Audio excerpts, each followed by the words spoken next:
Beatrix boleh kalau mau main sekarang. Dan bahkan dari kondisi kali ini kita menyaksikan Bruno yang ternyata agak cukup underrated. Yang diamankan oleh Skylar, tapi ternyata mereka ingin bermain dengan early game. Kemarin munculin Clean, sekarang ada Bruno lagi. Dan jangan lupakan, Skylar juga pernah memunculkan Layla. Bener, tapi ini draft dari Arkeoshi. Mereka kuat, mereka strong, tapi dengan hanya single target. Oke. Jadi mereka harus cepat untuk bisa menumbangkan entah itu Hylos nantinya atau Gatot Kacanya. Karena semakin lama mereka menumbangkan dua hero tersebut, Lingkari akan bisa bekerja. Oke. Yang pasti ini benar-benar Bruno-nya harus dijagain sampai nantinya bisa menuju ke arah mid to the late game. Untuk bisa mendapatkan damage yang optimal juga. Sementara kalau ngeliat dari RRQ sebenarnya early-nya mereka punya power lebih. Oke, RRQ 3 season berturut-turut terhentikan pergerakannya oleh The Kryptonite, Aboy dan juga Paloyski. Itu benar-benar sangat sakit hati dan sekarang menjadi pembuktian. Atau bahkan Geek Farm tetap akan mengukir The Kingslayer ada di tangan mereka. So EPL, mana tepuk tangannya?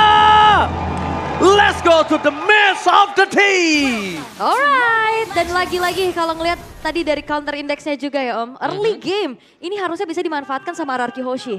Oke, early game ya. Tapi masuk ke mid game mereka sudah mulai harus berhati-hati juga. Karena banyak hero yang bakal bisa memegang hero mereka. Alphanya misalnya bisa dipegang dengan Unbreakable dari Gatot Kaca. Yep. Terus juga ingat, ini bawahnya dua-duanya Revitalize antara Hylos dan juga Gatot Kaca. Dua-duanya sangat durable. Dua-duanya bakal bisa menahan damage dari volley shot yang diberikan Skylar nanti. Oke, tapi jangan lupakan juga waktu itu ada sebuah statement dari Vincent yang pakai link kalah katanya. Oke. Waktu lawan Roger ya, tuker-tukeran waktu Tukar itu. Roger, Waktu betul. lawan Bigetron kalau nggak salah Geek Fam. Tapi nampaknya dari tenacity yang dimiliki dari para pasukan tim Geek Farm, mereka cukup respect. Dan sedangkan kita ngomongin dari Bruno, Skylar lagi-lagi dia percaya diri kalau dia harus bisa 1 lawan 1. Dan dia benar-benar membuat teman-temannya gak usah worry tentang dirinya di arah bottom lane. Ya, tapi ini dua tank yang membawakan Geek Fam ya berarti. Hylos, yes. Gatot Kaca juga ya. Jadi mereka akan mengandalkan Link bersama dengan Kari juga. Dan mereka tahu ini kalau sampai Masako memang jadi, ini bakal enak banget buat buat tim Geek Farm. Yep. Badannya mereka udah sangat mumpuni untuk bisa nahan di depan. Dan jangan lupakan pasif juga dari Gatot Kaca nantinya. Still bonusnya dia. Kan memberikan damage juga. Iya, dan berarti ini ngarepin untuk nanti gimana dari Sutsujin sebagai alpha, nge-armor break dulu. Oke, Sampai tapi akhirnya? akhirnya ada first blood kan di depan sana. Karena kita lihat satu point kill didapatkan oleh para pasukan dari tim Geek Farm. First blood dari sosok Rincia yang tidak bisa di-counter. Tapi akan coba ditukar dengan ada Paloyski. Tapi Sutsujin tak kena maut. Spear mau for defensive dan akhirnya berhasil mendapatkan double kill. Masih bermain dengan cukup agresif permainan dari tim Geek Farm. Lihat, The Kryptonite udah mulai menjalar ke seluruh tubuh dari sang raja. Dan itu dia, satu double kill yang bisa diamankan juga untuk Vincent.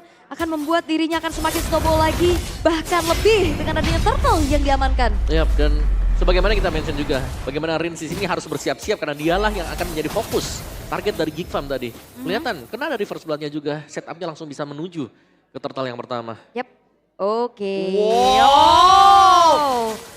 Wow, di saat semua data berbicara Geek Farm selalu menang berada di dalam 3 season, tapi Rincia mentarget utama benar-benar menjadi bulan-bulanan warga seperti kata Om Hawa. Dan ini dia, ini adalah data yang unik, sampel unik. Data berbicara, RRQ Hoshi nggak pernah menang dari Geek Farm, tapi caster mereka mau coba untuk roster kali ini mampukah RRQ mendapatkan kemenangan. So mari kita lihat apakah Geek Farm menampar 6-6-nya. Caster yang ada, bukan hanya 5 seperti tadi. Tadi 5 ya, sekarang 6-6 ya nih yang bisa ketampar. Tapi ya early yang bagus juga untuk Geek Fam. Gimana mereka memutuskan early potential yang dimiliki oleh RRQ Hoshi Om. Iya, itu combo ya yang memang dimainkan juga. Glorious Pathway dibuka slow banget, Avatar of Guardian langsung ada di atas dari Rins yang belum memiliki Pride of Ice. Belum ada pasif dari Aurora yang memang sudah pecah tadi di awal-awal. Dan 3-0 memang masih leading juga. Dan laning phase menurutku di sini Masako juga lagi unggul dibandingkan dengan Skylar. Dia benar-benar gak terganggu sama sekali dan yang cukup mungkin merepotkan ya nantinya buat Skylar adalah kalau sampai Masakonya diganggu nanti. Kita tahu bagaimana jarak dari Avatar of Guardian ini gak bakal bisa ditebak. Dia bisa melompat dari manapun dan itu range-nya jauh. Yap, jadi harus ancang-ancang dulu ya dengan ada bayangan tadi Avatar of Guardian tapi Paloyski. Oh, bener kata Om Hawa, lihat. Langsung coba ditahan begitu saja. Nah, Pawlowski berhasil melakukan informasi trigger flicker dari Rincia. Tidak ada tapi di arah bottom lane. Skylar mencoba untuk mengadu peruntungannya. Tapi dengan adanya dominasi laning di arah bottom lane, cuma tidak bisa dipungkiri. Kemenangan terhadap Turtle membuat Skylar agak cukup struggle atas Masako. Ya, ada tambahan shield dikit lah ya, dan juga EXP buat Masakonya juga. Tapi kombinasi ini yang berbahaya adalah bagian belakang. Mid marksman-nya bakal ditargetkan terus-terusan untuk Gixam, karena mereka bisa melompat langsung ke belakang. Tapi Glorious lihat- Pathway efek slow juga Tapi ada. lihat zoning out dari seorang Pawlowski terhadap seorang Poveus yang tidak bisa datang dari kali ini. Membuat terlepaskan dari tim Araku. Berhasil mencoba untuk mendobrak. Idok di depan sana. Target utama mereka untuk take over karena Turtle. Nampaknya gagal. Karena terlalu terzoning out. Veldora di depan sana. Masih bisa bertahan. Rush dari Vincent. Berhasil mendapatkan satu Turtle dengan sangat manis. Tapi Susujin harus menjadi korban. Dan double kill bahkan triple kill from Skylar. Tendangan maut dari seorang Skylar. Berhasil mendapatkan 3 poin kill yang sangat mahal. Wah, ini dia positioning dan juga timing yang tepat waktu dari Skylar. Yang akhirnya membuat dirinya berhasil untuk mendapatkan triple kill walaupun Turtle lagi-lagi bisa di take over tapi outer middle turret. Ini cukup mahal ganjarannya Om. Iya, dan bahkan full plating juga tadi ya sebelum pecah dari middle turretnya. Ini sangat menguntungkan, apalagi yang dapetin point kill tadi itu adalah Skylar. 3 kill buat Araki Hoshi, ada di tangan Skylar. Benar-benar tendangan Skylar kali ini, bukan tendangan si Madun. Tendangan si Skylar berhasil mendapatkan 3 poin kill. Dan lihat dia langsung ke arah Berserker Fury. Dia pastikan sustainability dia dengan adanya Husk Claw. Dan dia pastikan juga untuk 1 lawan 1 dengan Kari nantinya. Dia masih bisa catch up gitu loh untuk early game kali ini. Ya betul, satu Hustle sudah jadi pegangan banget sebenarnya buat dia bisa sustain di lane. Dan yang punya potensi untuk bisa mendapatkan point kill juga tadi. Mungkin second item dari Berserkernya, kita akan melihat Skylar untuk join teamfight dengan rekan-rekan yang lain juga. Tapi sementara waktu untuk area mid-nya, meskipun ternyata di pressure buat Rins, yang hilang duluan untuk mid turret adalah tim Kick. Ya, tak itu dia. Dengan adanya mid outer turret, itu ngebuka vision yang jelas banget untuk seorang Link. Dan lihat, karena satu turret itu hilang, Veldora, Aboy, dan Pawlowski, dia harus berpikir dan bekerja keras untuk mengamankan Turtle buff terus. Ya, mereka mau gak mau harus bisa menjaga untuk di bagian mid-nya sekarang ya. Dan 30 second untuk next Turtle, tapi setup-nya nih, dengan adanya Pawlowski yang memang bisa langsung lompat ke belakang. Mereka butuh follow up, mereka butuh damager juga, dan jangan sampai membiarkan Skylar free seperti tadi. Yap, itu dia posisi yang emang harus dicari juga. Tapi Dairen bakal coba untuk dimakan perlahan, terlalu tebal nampaknya. Gak bisa dikomit juga karena mereka bakal coba untuk mengatur lagi strateginya untuk setup menuju ke arah Turtle. 2 kali zoning out terhadap seorang Dairen sebelum menuju ke arah objektif. Dan kali ini yang kedua agak kurang baik mungkin zoning outnya. Tapi lihat, dengan kondisi dari seorang Vincent, dicegat oleh Dairen. Kali ini berbeda, The Power of Retribution ini dicegal. Dan para pasukan dari tim Arashi mereka memaksa tim dengan adanya Abu di arah belakang. Skylar. Kehilangan satu seorang idol. Tapi nampaknya free hit dari seorang Skylar. Masih mendapatkan 2 poin kill. Dan Pawlowski juga gak bisa menjawab semua jawaban dari seorang Skylar. 2 poin kill didapatkan di Turtle yang pertama. Dairen yang dizoning oleh Gatot Kaca dari Pawlowski. Di Turtle yang kedua, kita lihat Vincentnya dizoning sama Dairen. Dibalaskan adaptasi Dairen dalam kesalahan di game, di Turtle yang pertama. Bener-bener terbukti langsung diadaptasi di Turtle yang kedua. Dan juga Skylar hadir langsung ngejar ke belakang loh. Aboy yang menjadi targetnya setelah dapetin outer top turret. Dan lagi-lagi ternyata itu dia satu buah targeting dari Pawlowski ke arah Rins. Di flickerin balik, dihindari dan akhirnya bisa dibalikin Om. Ya, dengan 100% KP masih ya berarti. Yap. Untuk Skylar juga. Dan meskipun single target, tapi kalau dengan item yang cukup dan juga dengan target yang tepat, ini akan cepat buat Bruno. Ini bisa dapetin point kill, seperti tadi Aboy misalnya lagi pulang. Jadi targetnya dia ya jelas antara Aboy, Masako atau bahkan untuk Vincentnya. Veldora, Pawlowski bisa diabaikan terlebih dahulu, mungkin bisa dipegangin nanti. Jatuh ke Idok misalnya atau untuk Dairen juga. Dan bahkan mereka masih punya badan kan.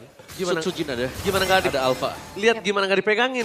Ini akan menuju ke arah Maleficor sekarang kondisinya. Makin ya tapi, woi ada RRQ Ewok nih. Halo.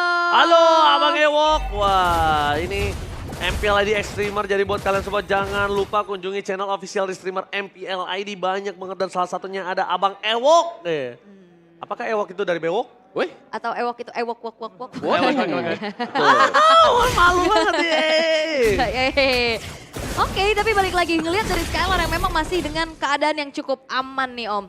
Tanpa belum bisa ditumbangkan sama sekali, dia cukup independen dari tadi. Iya, kayak gak ada yang bisa mengejar dia atau mungkin targeting dari Gixam sendiri cuma ke mid-nya barusan.